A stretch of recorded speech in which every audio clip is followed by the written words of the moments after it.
The Moth, adapted for the stage by the Mudlark Public Theater.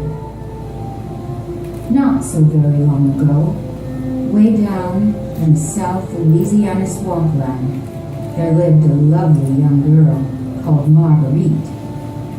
She was raised up poor, but wise in the ways of curing. Marguerite was descended from a long line of women known as cure wives.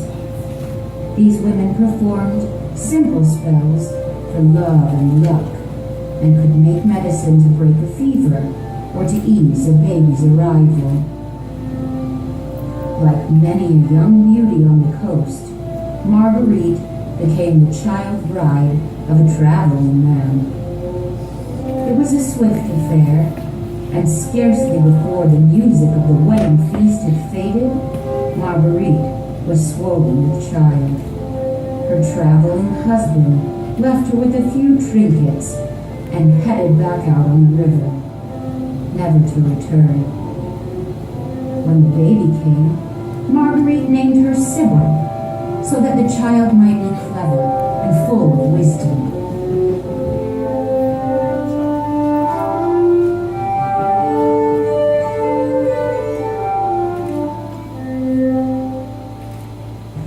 Sybil grew swift and lovely as the old women passed away. But Sybil was born with a heart of spite. Like many a girl who grows up beautiful and without a father, Sybil set about collecting the hearts of men.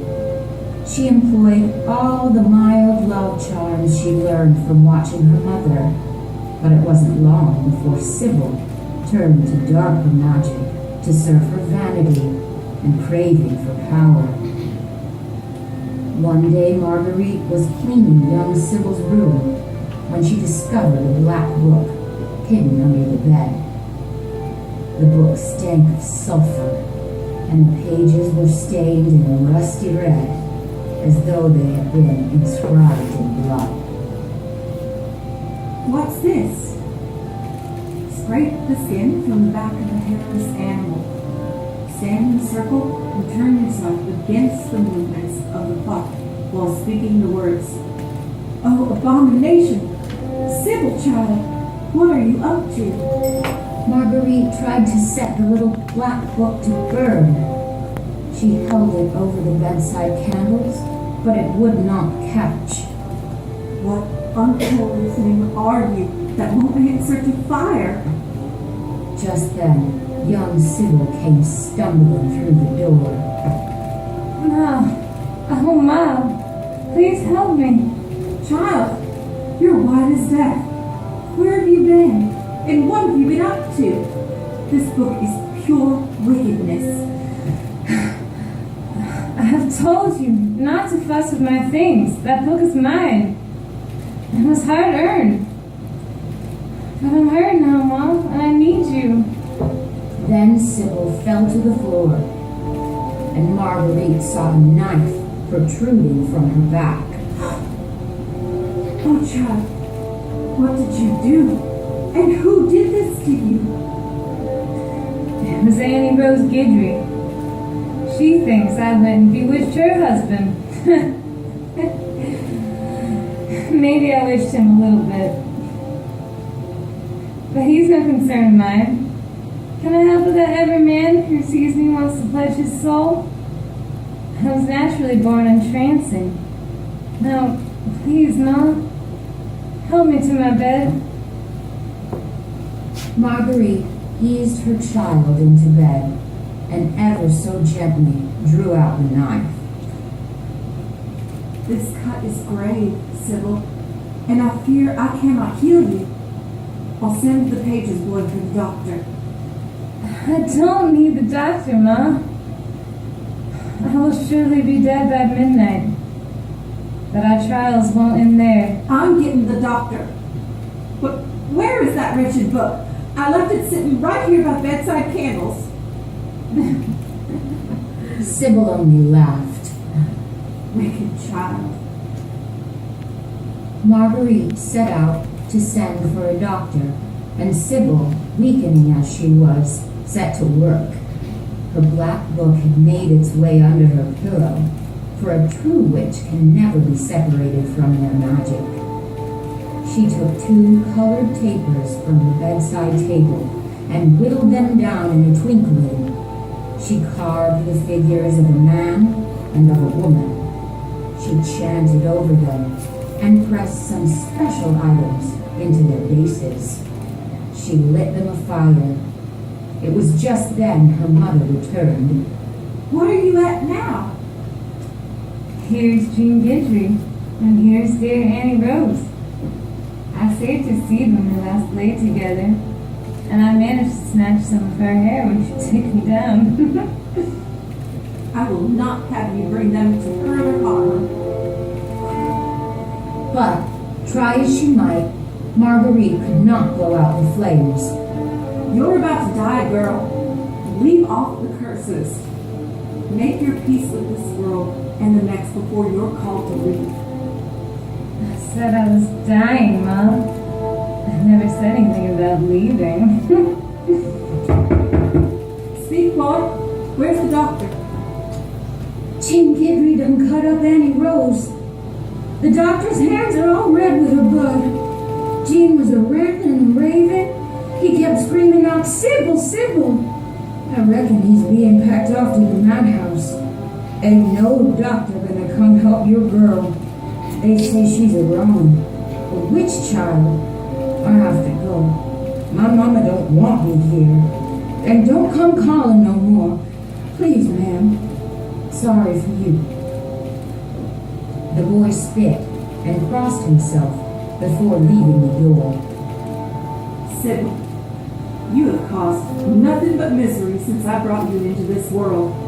I have loved you like one of Jehovah's own angels, and you have broken my heart. There's no help for you now. I love you too, Mom. And I don't have to leave you.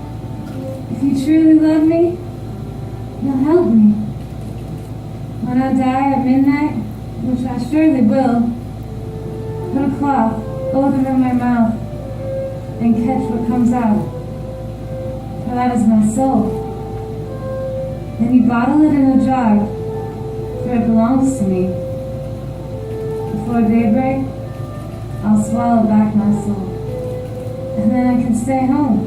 I won't. It's your only daughter's dying wish. Promise me.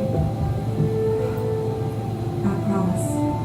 But I will not shed a tear of mourning, as you've never done aught to earn it. Sybil went into a frenzy of fits. Her body struggled to hold on to her wicked soul, and the blood flowed from her wound. The clock struck 12. Marguerite delicately caught the thing that flew from Sybil's mouth in the cloth and fed it into a jar. It was a moth, as fitful and angry as the witch who owned it. I didn't punch a hole in the jar, and it's still beat your wings. Maybe you don't breathe at all. Unnatural thing. Sybil, you're depriving the devil of his due, and I can't allow that. Stay asleep, girl. I will not keep this soul for you. Try as she might, the lid of the jar would not budge. Marguerite tried every means to break the jar. She struck it with a hammer, beat it against the floor, and even pitched it against the wall. Child, you may be the only one who can open this jar, but I am determined to keep it shut. Marguerite went to the girl's bedside. She took the black book from her child's cold hands and began to read. Fight darkness with darkness, and fire with fire. Here we are. And she took up the moth jar. She's got to get me back in her mouth before dawn for the little one. But I'm determined to keep you apart. A binding spell. Surround the deathbed with water. Mark the date of the death in blood. Halt the clock, and keep the corpse occupied. Light of day, the soul will depart. Marguerite did as the book instructed. She painted the binding seal and surrounded the bed with jars of water. She smashed the clock and used her blood to mark the calendar. Marguerite gathered pine boughs and placed them all over her cold daughter. She found Sybil's favorite hair comb and broke it in two. She then spread gravel across the doorway, and she waited. She quilted all the while, thinking with a heavy heart that this would be her daughter's winding sheet. It wasn't long before Sybil's soulless body began to stir. Ma? Ma? Where are you? Who's that calling me? I'm all alone. It's your Sybil. That can't be. My Sybil is dead. Ma, I'm so cold. Where am I? I can smell the pines. That's because you're dead, girl.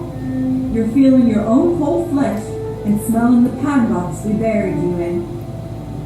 No, Ma. Coffins are confining. And I can move free and easy. Though Sybil was stiff and weak, she moved the pine branches away. I want what's mine, Ma.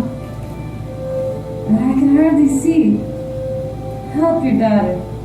My daughter is dead. Sybil rose from the bed and began to walk, but the ring of water trapped her. Ma, why can't I come to you to collect what's mine? Because Sybil is dead, and the dead can't cross over water. But this isn't water. It's sweet mother's milk, leading me back to you.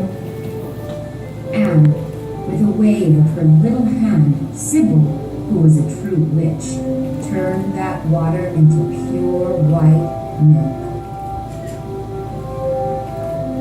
Sybil passed easily over the milk. Being a vain girl, she went straight to her table to fuss over her hair.